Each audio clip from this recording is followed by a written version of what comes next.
सूरत नमल। सूरत नमल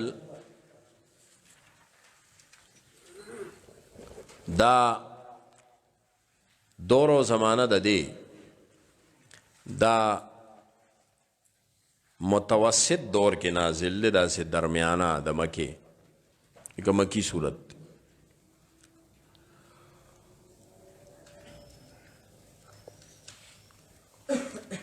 नुज़ूल के दा 48 नंबर देनो मुतवस्सित खकारी। ज़िक्र इब्न अब्बास रज़ियल्लाहु अन्हु कौल दे चावल सूर शुआरा नाज़िल दा बिया नमल बिया क़सस।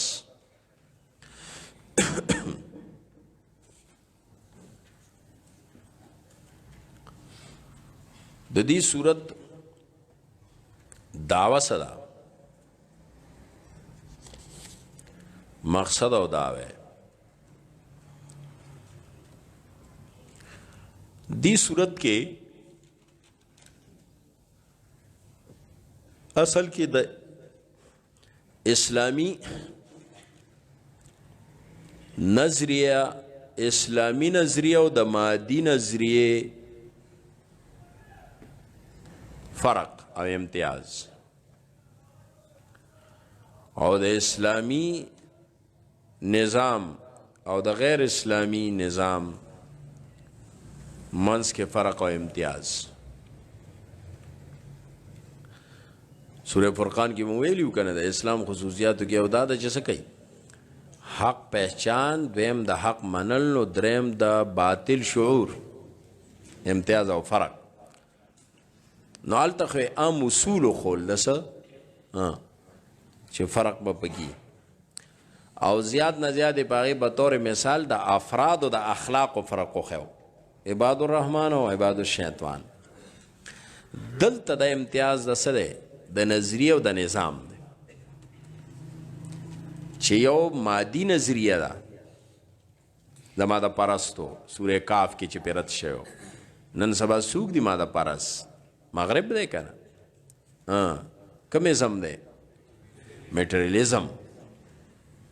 मेटेरियलिस्ट मादी चाहे नबी अरुस्तो इलाहाद जोड़ी नयो मादी नजरिया दा मगरिब और द्वेम इस्लामी नजरिया दा दी के फ़र्क थे। द्वेम यो द इस्लाम निज़ाम दे द हयात चाहे तो खिलाफत वही और द्वेम द कुफर निज़ाम दे चाहे तो बादशाहत वही शहनशाहियत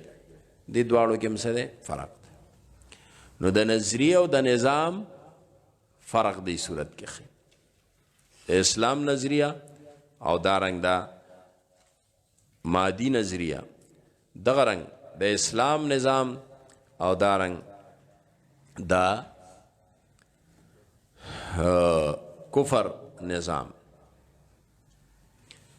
बजा सूरत बदी तरतीब सर बचलई उगोर दलता द नज़रिए खबर कई नो द नज़रिए द पारे दा अवल आयातून बतौर तमहीद रोड़ी द नज़रिए असर व फ़र्क तिलक आयातुल क़ुरआन व किताब मुबीन अवल ने खबर दलता के ख्वा तमहीद दायातून द की क़ुरान और द किताबी मुबीन दी उगोरा मुबीन से मतलब वो मगा वजाहत का उनके देखा फ़र्क का उनके द नज़रिया द निज़ाम हुदम व बुशरा लिलमोमिनीन अल्लज़ीन युक़ीमून अस्सलात व युतून ज़कात व हुम बिल आखिरति हुम युक़िनून दसशो दादागा इस्लामी नज़री असर खई इस्लामी नज़रिया सदा अदा अल्लाह पर किताब बनाला हुदन व बुशरा लिलमोमिनीन एक ईमान दे और ददगे इस्लामी नज़रिए असर दई ची युक़ीमून स्वला व युतून ज़का स्वलात व ज़कात दादा इस्लामी नज़रिए असरी सड़े द स्वलात व ज़कात पाबंद की دارنګ وهم بالآخرة هم یوقنون د اسلامی نظریه ده. په دې کې فکر آخرت. خو د دې مقابله کې مادي نظریه وګوره. ان الذين لا يؤمنون بالآخرة زينا لهم اعمالهم فهم يعمهون. لا یؤمنون بالآخرة مادي نظریه کې فکر آخرت نشته. نن د مغرب مادي نظریه کې د الله د آخرت فکر شته نه، پکې فکر خدا د تصور خدا وي، نه ورکې تصور خدا شته او نه پکې فکر آخرت شته. د اسلام نظریه په تصور خدا او په فکر آخرت بنا ده. هغه تصور خدا او کنه چې یقیمون الصلوات و یقیمون الصلاه و یؤتون الزکات، دا تصور خدا ده. ځکه ورته عبادت کوي الله مني، ځکه ورته ولاړ نو تصور خدا ده. او دویم وبالآخرة هم یوقنون وهم بالآخرة هم یوقنون. دا څه شو؟ فکر آخر. بنیادی د اسلامی نظریه دو ټکی شو. رسالت هم بکی خو کله دریوانه بیان کی کله دوانو. دلته تصور خدا او فکر آخرت. خدای بل طرف تراش ان الذين لا يؤمنون بالآخرة، بس الته د فکر آخرت نه مادي نظریه سره خالی. د سره د یورپ او د مغرب په نظریه کې فکر آخرت نشته، او چې فکر آخرت ختم شنو فکر تصور خدا په خپل ختم شو. الته دا اسلامی نظریه اثر سو یقیمون الصلاة و یؤتون الزکات. دلته اثر څه شو؟ مادي نظریه کې آخرت او خدا نه مني الله. نو زینا لهم اعمالهم، عمل نه مراد سمون زو دس نه د عمل نه د دوی چې کم سکی اس چې روان دي داسې دي. زینا لهم اعمالهم دا ماده دوی د پاره ارسدي ماده پرستی، بس د دې ټول دار و مدار مادیات تی، خواهشات تی، دنیا دا، مال و متاع و دولت ته، ساينس ده، ټیکنالوژي داسې دي. زینا لهم اعمالهم. یورپ مغرب په دې خوشاله دی چې مونږ ترقی وکړه، مونږه خواهشات پوره کړل، مونږ سره مال دولت لاسته راغی. نو زین لهم اعمالهم دې نتیجه شو. خو د هغې فکر آخرت او تصور خدا د انکار او د ماده پرستی، نو نتیجه به بیا د سزا جزا متعلق دی چې اولئک الذین لهم سوء العذاب وهم فی الآخرة هم الاخسرون. د مادي نظریې نتیجه به دی بدترین عذاب به دنیا سم مخ کیږي. نن بدترین عذاب سره مخ دي، مخ نه دي. اخلاقی حالت یې څه دی، معاشرتي حالت یې څه دی، تنگ شو، روحانیات نشته، نو چین سکون نشته. نو د چین سکون د پاره پریشان دي. نو چین سکون اول وی د وړدا د دولت کې دی، نو دولت جمع که په دولت کې ملو نشو، نو بیا خواهش پوره کولو. نو د خواهش پوره کولو د پاره زنا شروع کړه. نو چې زنا سره ونشوه نو هم جنس پرستی شروع کړه. نو چې پاغي ونشوه نو سې ځان نه څه جوړ کړل؟ زناور جوړ کړل. د سوء العذاب دنیا کې او آخرت کې وهم فی الآخرة هم الاخسرون. خو مسلمان او اسلامی نظریه بس کوي وانک لتلقى القرآن من لدن حکیم علیم. اسلامی نظریه به د قرآن ناغستل کی په دې بنا د اسلامی نظریه ماخذ قرآن تا ته قرآن درکړل شي. نو د سورۃ سر کې دا مادي نظریه او دا اسلامی نظریه امتیاز او فرق خو دا. او کله چې اسلامی نظریه نو د اسلامی نظریه په نتیجه کې صالح معاشره او صالح نظام وجود ترازی. نظریه صحیح ده کنه آئی په نتیجه کې بس راځي صالح معاشره او صالح نظام حکومت. دا څنګه دویم شیل راځو کنه. یو خو د نظریه فرق خو اوس به د څخه د نظامونو. نو چې نظریه کله اسلامی وي دغه پاکه خیستا چې پای کې تصور خدا د فکر آخرت ته، نو دقه په نتیجه کې با وجود ته چې کومه معاشره ځي هغه به کومه معاشره وي؟ صالحه معاشره. او کم نظام حکومت او سیاست چې راځي به هم سي صالح حکومت او نظام.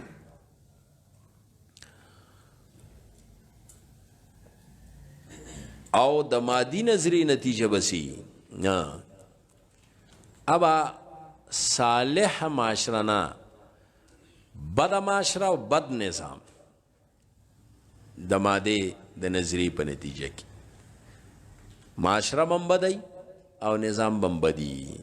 ابا د انسانیت د خیر د فائدې نه د شر او د تباہی سبب.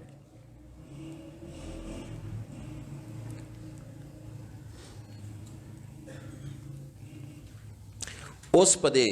نظام باندې صورت کې خبرې دي بس د انبیاء دا واقعیت دي.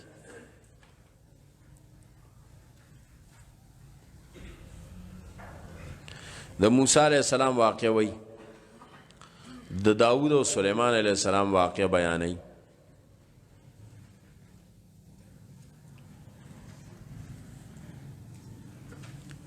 ورکه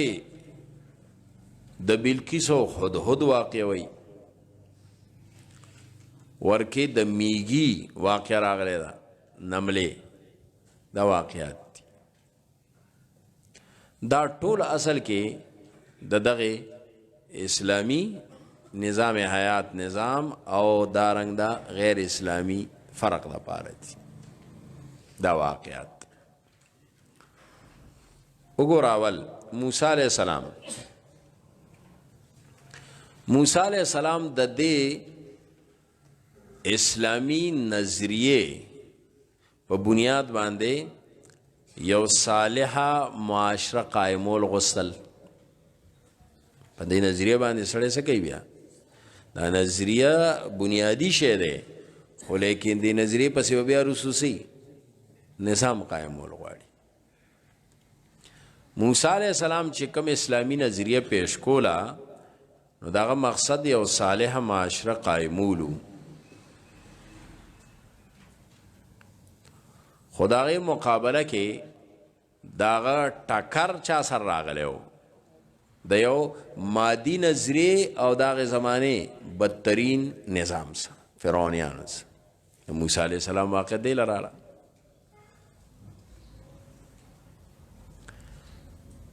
سلیمان علیہ السلام واقعہ اغا پدې د چې داود او سلیمان علیه السلام دغه سي یو صالح نظام د اسلامی نظریه په بنیاد باندې قائم کړي وو.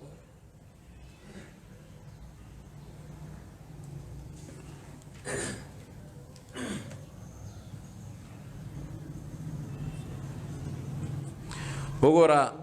سوی سلیمان علیہ السلام الله ته دعا کوي نو وی فضلنا على كثير من عباده المؤمنين فضلنا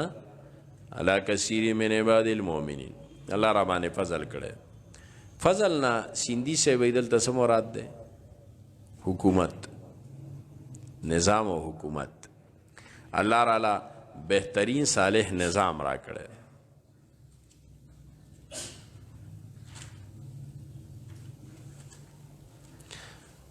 د اسلام او د انصاف او د عدل هغه نظام د داود او سلیمان علیه السلام. خود دې مقابل کې د بلقیس حکومت نه کم دی اوس ادا عدل او انصاف والا نظام نه ادا ظلم او جبر والا نظام. څنګه غیر اسلامی بادشاہتو د بلقیس دا مثال دی لراوړل. هغه اسلامی خلافت نو ځکه د سلیمان علیه السلام خلافتو او د دې هغه بادشاہت.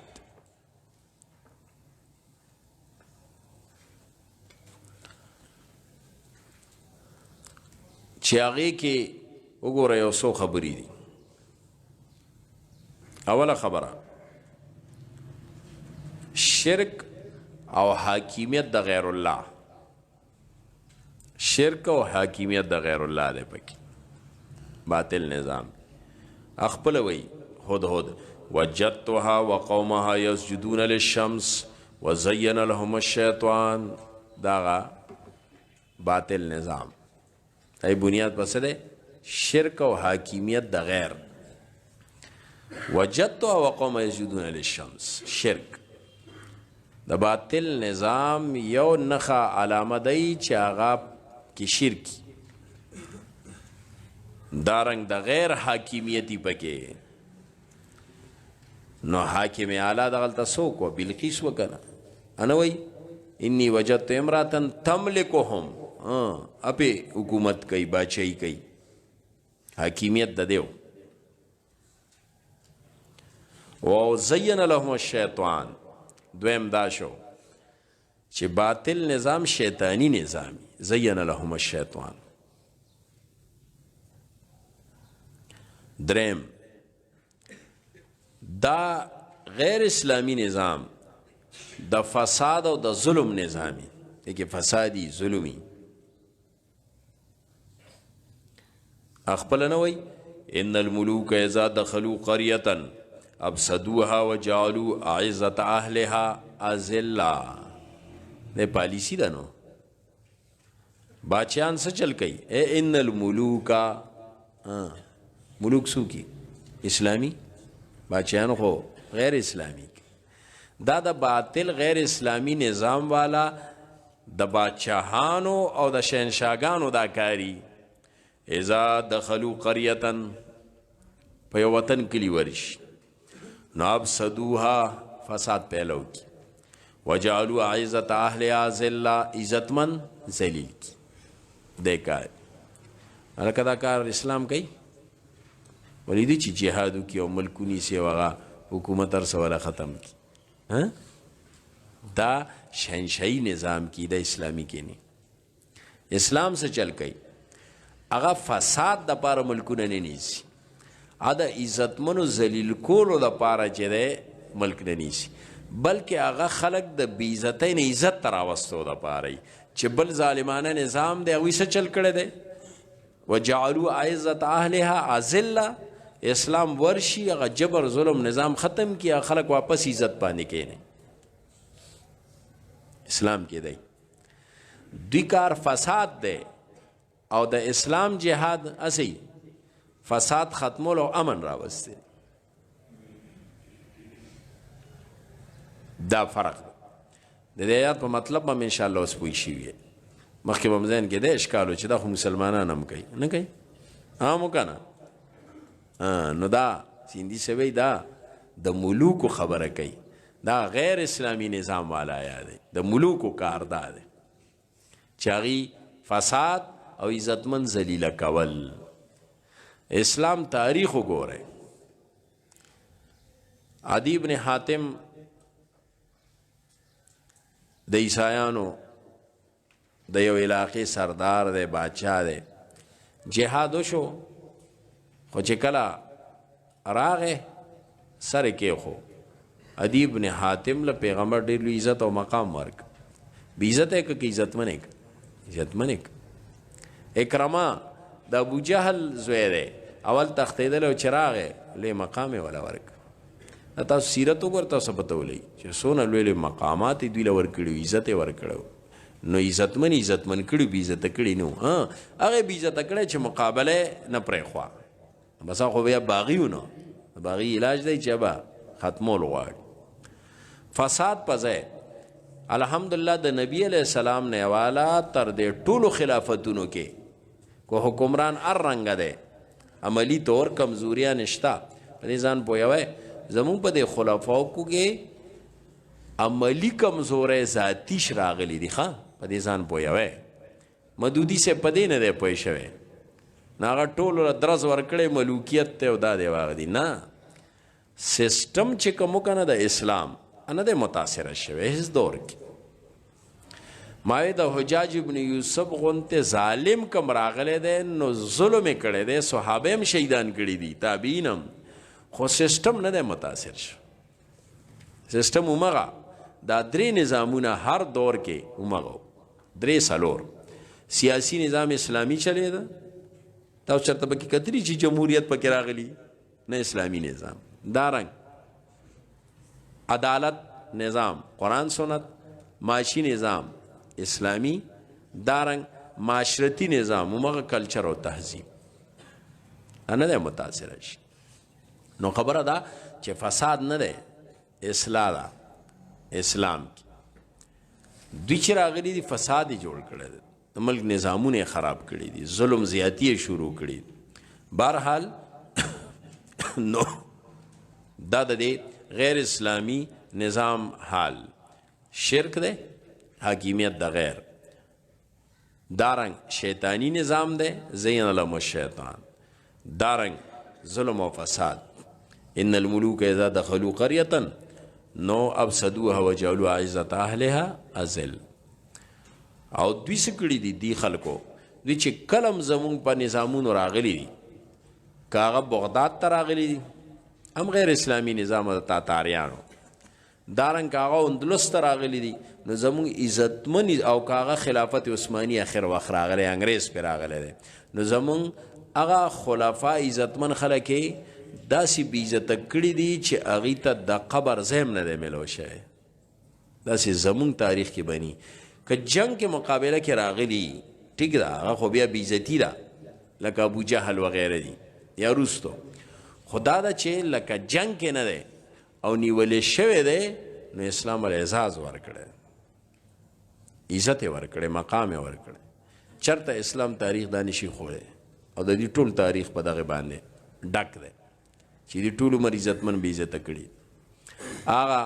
خلافت عثماني والا شهزادګانې داسې در په در کړ چې تر ننه پورې هغې ځای له نه دي راغلي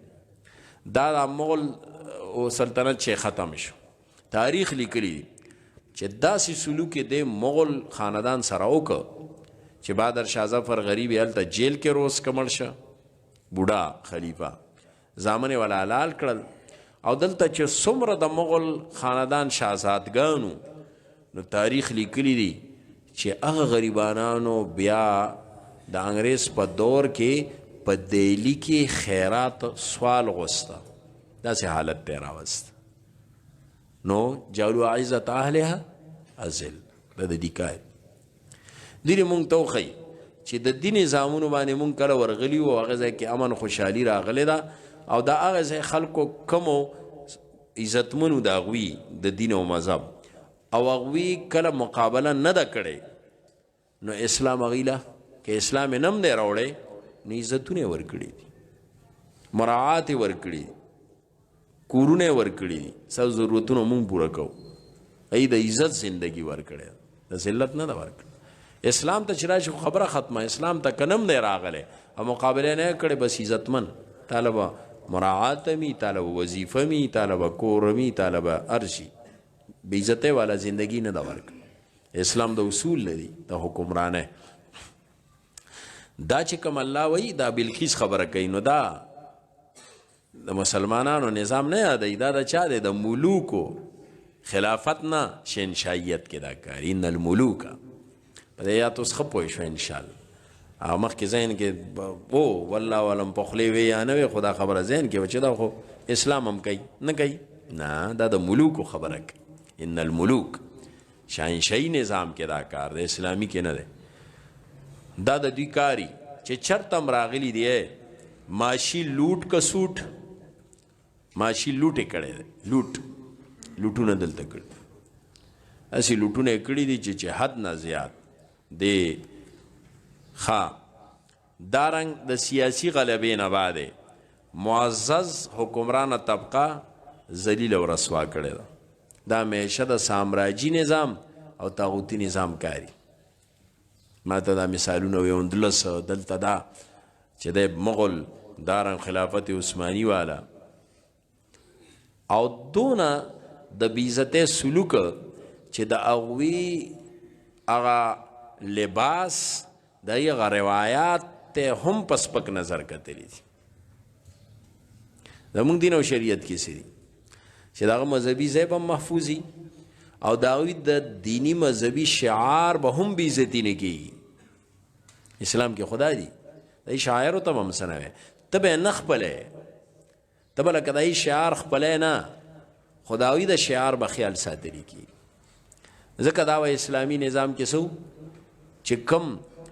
هندو ګرځي سکھ ګرځي عیسائی ګرځي دی به خپل مذهبي شعار ځان سره ګرځي زنار به غاړه کی صلیب به غاړه کی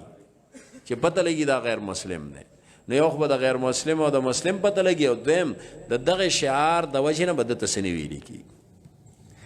مسلمان به غاړه کې نه اچوي مشابهت منې دی خو د هغه خو یې د هغه شعار هم خیال وساته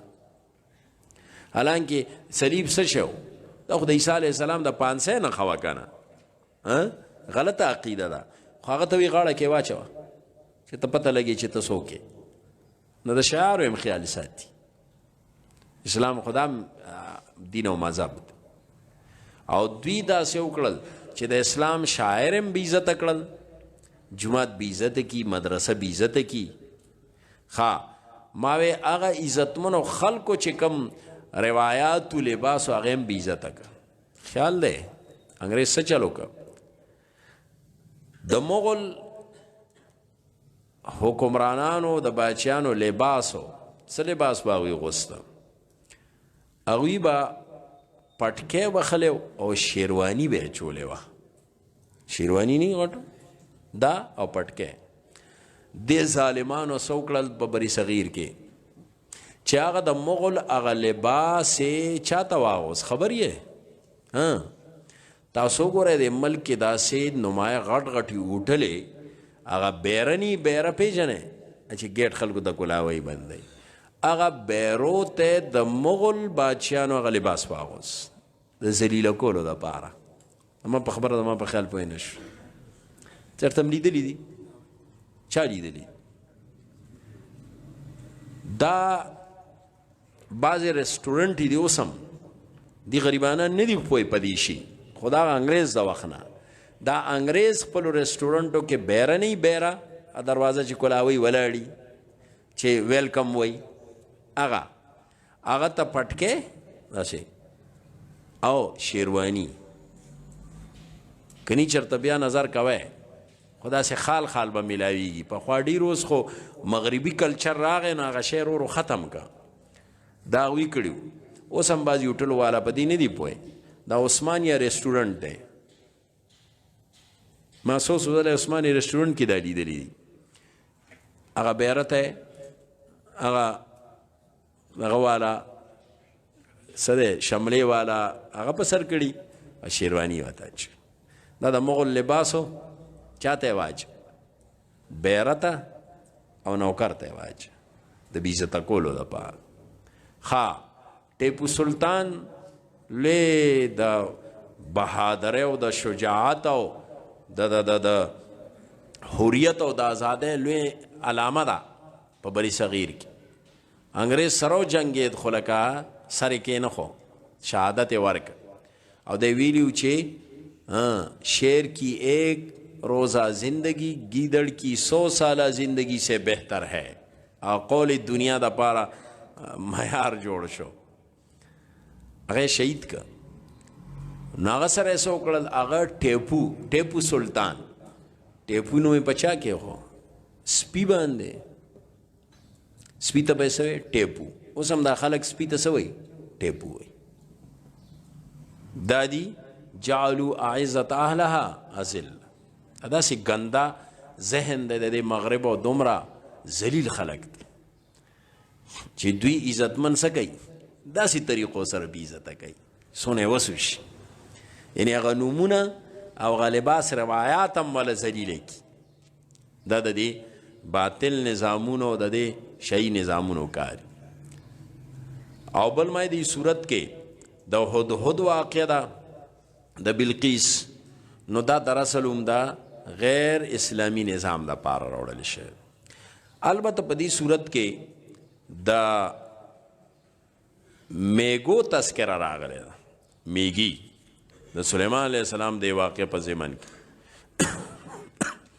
حتی اذا اتوا واد النمل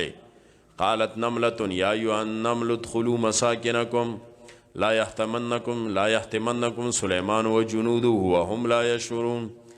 فتبسم ضاحكا من قولها وقال رب اوزعني ان اشكر نعمتك التي انعمت علي وعلى والدي وان من صالحا ترضى وادخلني برحمتك في عبادك الصالحين. دای د میږي واقع راوړه. دا سیندی سے ویسله ده دا مړه د نظام د پاره ده کنه. دا وی چې د اسلامی نظام د میګو ته وګوره څنګه چې دا میږي داسې منظمو کنه او ملکه معلومه و مشر او د خپل بادشاہ میږي تابعدارو نو د دې میګو غونته منظم د انسانانو یو نظام بهتر نظام جوړول غواړي چې یو خو منظمی دویم په امن او عدل باندې بنا حکومتي او دریم ورکه اطاعتي لکه میګو ته وګوره. دا میږي عجیبه شی دی. دا میږي دلته هم مختصر قرآن ویلی ده که نه. وګوره بادشاہ چې کوم دی قالت نملتن یا ایها النمل ادخلوا مساکنکم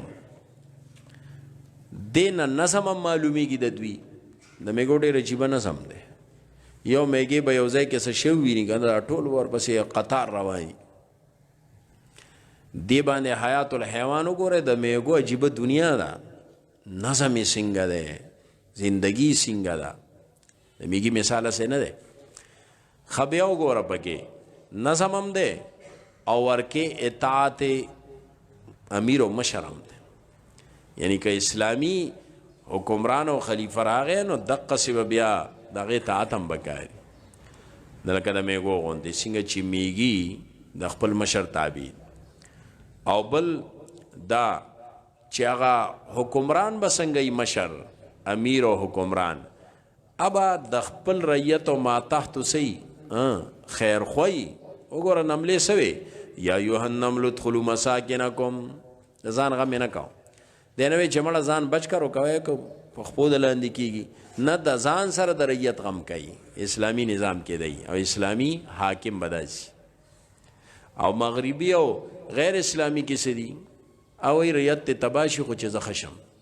دا فرق نو د امن د عدل شو کنه نظام منظم قائمول غواړي لکه د میګو غونته. دا مثال اصل دې د پاره راوړی دی. او چې کله هغه خبره اورېدلې ده ناغسې کړي تبسم ضاحکا من قولها وقال رب اوزعني ان اشکر نعمتک التي انعمت علی. دا ولې وایي پیغمبر د میږي خبره اورېده وي الله همت راله راکړي چې څوک شکر د نعمت وباسم وان عمل صالحا ترضاه عمل وکم چې ته پې راضي شې. د میږي په خبره اورېدو سره دا خبرې څه مناسبت څه دی؟ دا دی که نه د میږي دا مثال در اصل دی دپاره چې داسې منظم په عدل او امن باندې بنا د رعیت د خیرخواهۍ نظام نو پیغمبر چې واورېدل ناوی الله همت راله راکې ستا په دې نعمت شکر واسم د حکومت ته راکړی دی. وان عمل صالحا ترضاه داسې نظام وچلوم چې ته پرې راضي شي. دا د هغې د نظام په وجه باندې دا خبره وکړه نظام داسې وچلوم چې ته پرې راضي شي. ولې بله دا خبره چې د اسلامي نظام چلولو کې به د حکمران ذهن سی وادخلني برحمتک فی عبادک الصالحین. حکمران با دا څه ګڼي؟ دا با فریضه او دا با عبادت ګڼي. دا به خپل ذاتی جاگیر نه دا به خپل خواهش پورا کول نه. اخوا غیر اسلامی کې سي التا دا حکومت حق ګڼي او دا خپل جاگیر ګڼي خپل خواهش او خپل هغه عیش عشرت. او اسلام کې تصور داش چې خلیفہ حکمران بدای ادخلنی برحمتک فی عبادک الصالحین. دا به عبادت ګڼي دا به ذمہ داری ګڼي حق باندې ګڼي. نو دې دپاره دا واقعه دلته د دې نملې دې دپاره راوړې ده. بس په دې طریقه باندې د واقعاتو دا خبره ما وکړه د موسی علیه السلام د داود سلیمان علیه السلام واقعه هم د دغه نظام د پاره وه د اسلامي نظام او د دې مقابله کې بیا هغه باطل نظام د بلقیس حدود واقع سره وښودلی شي ورسره یو دوه واقعات نورم دي منځ کې یو واقع د صالح علیه السلام د په دې صورت کې او بله واقع د لوط علیه السلام دا څه دپاره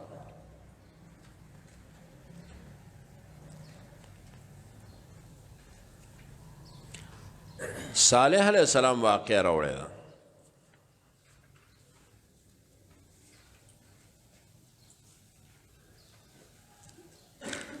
صالح علیہ السلام واقع دلته بیان کړی ده داغه تذکره کوي څه دپاره وګوره چې صالح علیہ السلام هم یو صالحه معاشره قائمول غوسته خو لیکن داغه په مقابل کې نه بدمعشان پورته شوي وو د باطل نظام والا وکانه فی المدینه 9 رهط یفسدون فی الارض ولا یصلحون وګوره دای کار سره یفسدون فی الارض ولا یصلحون باطل نظام کې دا کوي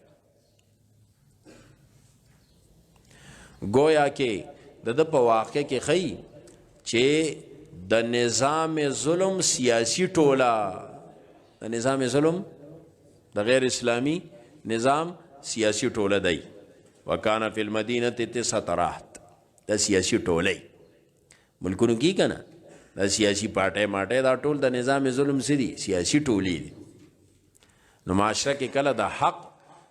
د معاشره او د نظام راوستو مقابله کې به د ظلم د نظام سیاسی ټوله موجودی لکه د صالح علیه السلام په قوم د دې لپاره راوړه څه قوتونه سیاسي ټولې به مقابلې ته مروځي अब دا نظام مخې ته نه پرېږدي او د لوط علیه السلام واقع ده دیم راوړې ده دلته چې صالح علیه لوط علیه السلام هم یو پاکیزه معاشره غوستا پاکیزه خو قوم دغه پاکیزه او صالح معاشره مقابله کې څه کوله ګنده معاشره جوړه کړې وه نو د لوط علیه السلام واقع دی د پاره دا چې ګنده غیر صالح معاشره به په صالح او پاکې معاشرې باندې بدلول غواړي ځکه قوم ورته څه وایي انه اناس یتطهرون انهم اناس یتطهرون په خپل سوچ کې معاشره ګنده کړې ده که نه نو دی وایي دی معاشره پاکۍ مونږ یې نه پرېږدو دا ګنده ښه ده انهم اناس یتطهرون نو مطلب دا و چې د لوط علیه السلام په شان به ګنده معاشره صفا کولو دپاره هم جدوجهد پکاري چې یو صالحه او صفا معاشره وجود ته راشي بهرحال دې طریقې سره د صورت نمل حاصل او خلاصه وا وګد صورت ته بس دغه حاصل شو بس تفریو کې داسي پاو کما پورې بیا راځه قولو قولی هذا